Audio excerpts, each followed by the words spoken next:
Today I'm replacing the tuners on a Gibson G45 Standard. While I do tend to mostly showcase the larger jobs I work on, we do spend a lot of time working on smaller jobs.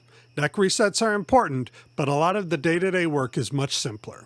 This customer wanted to have the tuners on his guitar replaced and a couple simple buzzes addressed. When he brought it in, the neck was slightly backbowed and I was able to address that while he was there, but there were still a few other concerns.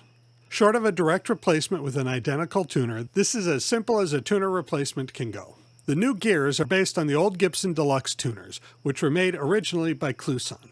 The vintage gears used a 1/4-inch hole with a small push-in metal bushing acting as a bearing for the top of the tuner, but the modern gears which came with the guitar use a 3/8-inch hole and a threaded bushing which helps to hold the tuner in place.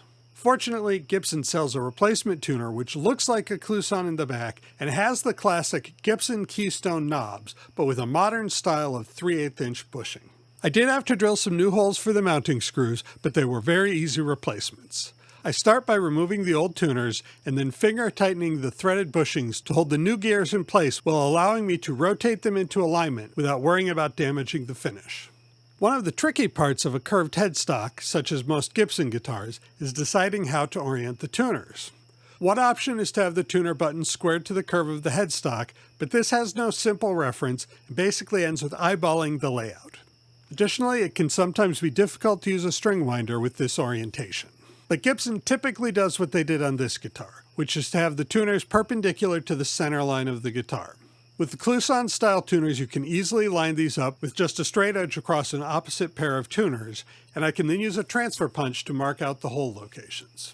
The holes are drilled with a 1/16-inch bit, and by using a small flag of tape to mark your depth, when the hole gets deep enough, the tape will start to clear away the swarf and you can easily see where you are.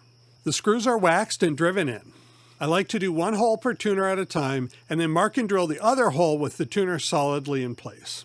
Once all the screws are in, the threaded bushings are snugged up, firm but not too tight or you can crack the finish, and the tuner replacement is done. Please like, share, and subscribe, and leave a comment with any questions about my work. I've also just started a Patreon, which is extremely rudimentary, but I do plan on putting out early releases soon, and perhaps some longer behind-the-scenes clips from the work I am doing. We have t-shirts on the website and can do same-day setups on Saturdays. Thank you for watching, have a nice day, and enjoy your guitar.